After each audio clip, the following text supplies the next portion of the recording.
Érdekes újdonságok vannak az új iOS 26.2 Beta 2-ben.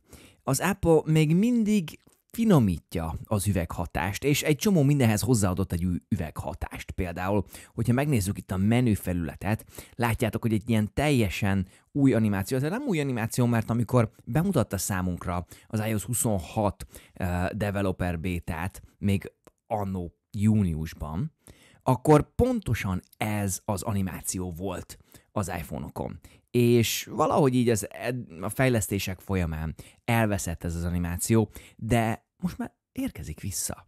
És úgy néz ki, hogy meg fogjuk kapni azt az iOS 26-ot, amit alapból ígért nekünk a bemutató videóban az Apple. Úgyhogy ilyen és ehhez hasonló dolgok vannak az iOS 26.2 Beta 2-ben. Az Apple dolgozik, és egy eléggé furcsa időfolyamon van, ugyanis nézzétek meg, itt van csütörtök van ma, és általában ezek a videók kedden, szerdán szoktak kimenni, mert az Apple hétfőn adja ki számunkra az új frissítést. És ez most valamiért nem így volt. Nem tudom miért, az Apple átállt arra, hogy a bétákat most már szerdán publikálja számunkra, úgyhogy fiúk és lányok, nézzük meg, hogy mik az újdonságok. Ahogy említettem, az első legnagyobb dolog az, hogyha megnézzük ezeket a menü dolgokat, vagy hát menü felületeket, akkor egy ilyen új liquid animáció van, és az természetesen nem csak itt, hanem mondjuk bemegyünk a Games alkalmazásba, és itt is rányomunk a menüre, valahol, bárhol, látjátok itt például, tehát tökéletesen ugyanez a hangulata van. Hogyha bemegyünk a fotók közé, és a fotókban például csinálunk, itt megnyomjuk ezt a 3 pöttyöt, ugyanúgy ezzel jön elő, ezzel a felülettel jön elő a dolog. Úgyhogy megyünk vissza a régi animációkhoz.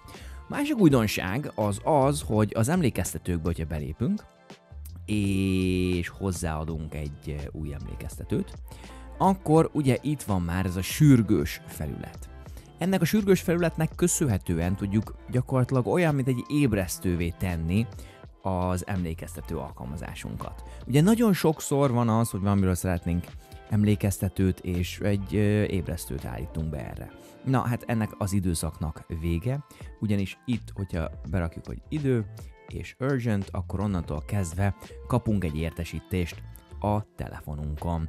Mármint, hogy egy olyan értesítést, ami úgy néz ki, mintha az ébresztő menne, és tudjuk szundizni, meg minden, tehát ez most már ide kikerült. Ez benne volt a Beta 1-ben is, csak most már sokkal látványosabb helyen van. Másik dolog az, hogy ezek az ajánlott listák, ami az AI-jal, az Apple intelligenciával készülnek, ezek ide előkerültek, és egy kicsit más lett itt a megjelenése ennek a dolognak. Úgyhogy az emlékeztetők alkalmazás az kezd egy nagyon-nagyon hasznos, nagyon erőteljes alkalmazássá válni. És tudjátok, mi erőteljes még? Ez az Apollo Atom. Kicsi, de erős. Ez egy 3:1-ben, vagy talán 4:1-ben töltő és akkumulátor. Bizony. Tehát ez egy MagSafe töltő, egy Apple Watch töltő, és egy hordozható akkumulátor, ami 5000 mAh-es. Nagyon-nagyon szeretem ezt a kis terméket, simán csak ide rácuppantod a telefonra, és az egyből elkezdi tölteni, természetesen animációval, meg mindennel.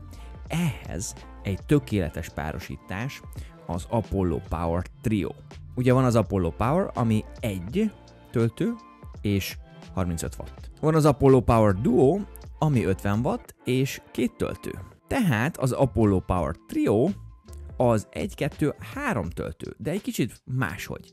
Ugyanis ebben van egy beépített kábel. Egy 60 centis beépített kábel, így soha többet nem kell kábelt vinned magaddal. Annyira kényelmes, annyira jó, Apollo Power Trio, és ezt összepárosítod mondjuk az Atommal, onnantól kezdve mindig van egy MagSafe töltőd. Ugye látjátok, itt lehet USB-C-vel, itt pedig Lightning-gal csatlakoztatni.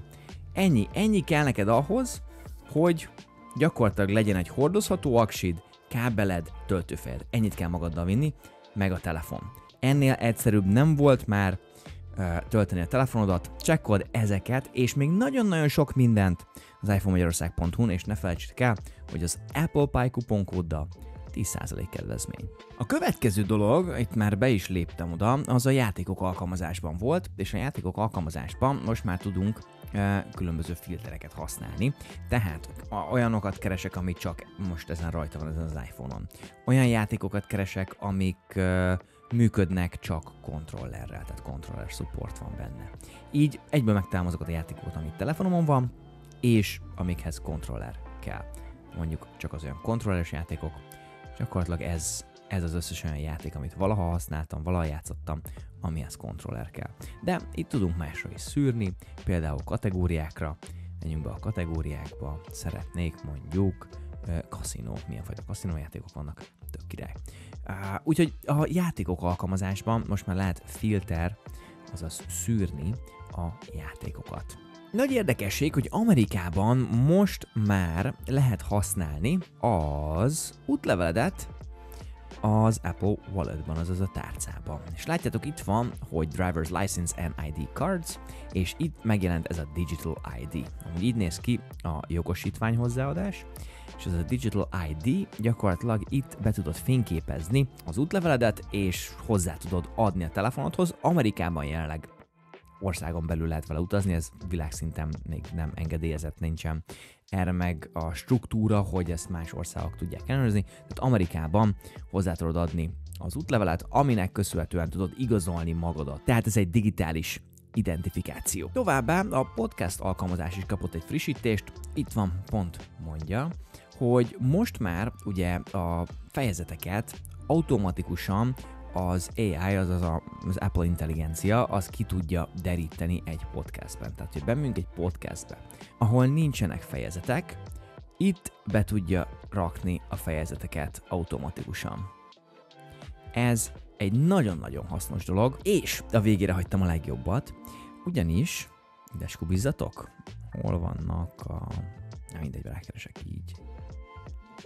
A measure, és ugye ez a mérő alkalmazásunk. Ezzel lehet mérni különböző dolgokat. De van itt egy ilyen vízszintmérő. És látjátok, egy kicsit más megmutatom, hogy milyen volt előtte. Miatt elővöm a poént. Level. Tehát így nézett ki a vízszint. Nehéz ezt így mutatni nektek, de így meg a vízszint függőleges, stb. De mindegy, látjátok. Most ez az alkalmazás megkapta magát a Liquid üveget. Mennyire menő? Nagyon-nagyon szép az animáció, főleg amikor így szétcsúszik és összecsúszik a két üveggömb, vagy hát olyan, mint egy vízcsepp lenne.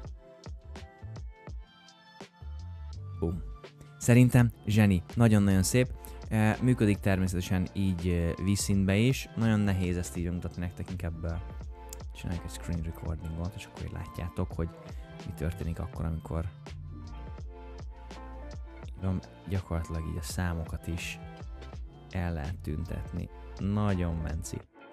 Úgyhogy ilyen dolgokon dolgozik az Apple, szeretné még liquid glass-esebbé tenni a telefont, szeretné még inkább szebbé, az animációk teljesen rendben vannak. Ha bemegyünk a Geekbench-be, csináltam egy Geekbench-et, ahogy látjátok, ez az eredmény. Hogyha ezt megnézzük a history-ban, és összevetjük, akkor, nem ez, hanem CPU History, akkor látjátok, hogy gyakorlatilag ugyanaz, mint a Beta 1-ben, mint az 26.1-ben, tehát gyakorlatilag ugyanolyan eredményeket írunk el. Aksi szempontjából az iOS 26.2 Beta 1 nekem nagyon-nagyon megfelelt, és sokkal jobb lett az aksi. Nem sokkal, de egy érezhetően jobb lett az aksi. Itt láthatjátok, hogy nem volt olyan nap, amikor úgy elértem volna 100%-ot, de volt egy november 9, azon kívül mindegyik nap tökéletesen el voltam, és ilyen 7-8 órákat van a telefon működőképesen. Mostanában azt csinálom, hogy nem töltöm éjszaka a telefonomat, hanem feltöltöm délután, este fel, amikor hazaérek, és éjszaka nincsen töltőm. Tehát, hogy ez csak úgy ott van. Látjátok, reggel felkelek, 57%-on van, ezzel kihúzom délutánig, és akkor délután rárakom egy kicsit a töltőre. Tehát így élek most ezzel a telefonnal. teljesen rendben van az aksi, és szerintem az iOS 26.2 Beta 2-ben is hasonló eredmények lesznek. Nagyon responsív, nagyon jó, amúgy annyira érdekes nézni a különbséget a régi operációs rendszer és az új operációs rendszer között. Itt a régi 15 Pro Maxon rajta hagytam az iOS 18-at nosztalgia miatt, és hát így erről visszamenni erre nagyon-nagyon-nagyon durva változás. Ez az Apollo Air, hogyha még nem ismernétek, az egyik legszebb telefontok jelenleg a piacon, ami tökéletesen védi a telefonodat, extra erős mágnesek vannak benne, ahogy látjátok, és a legjobb dolog ebben a tokban az, hogy olyan hatása van, mint hogy egy üveg lenne a telefonodon. Van egy nagyon szép ilyen kameravédő rész, vagy kamera szigetvédő rész, és a legjobb, hogy ezek az Apollo Optic Guardok tökéletesen beférnek ide, tehát nyugodtan tudsz egy kameravédőt is venni rá. Így néz ki alul, így néz ki oldalt, így néz ki fölül. Ez egyik legszebb tok.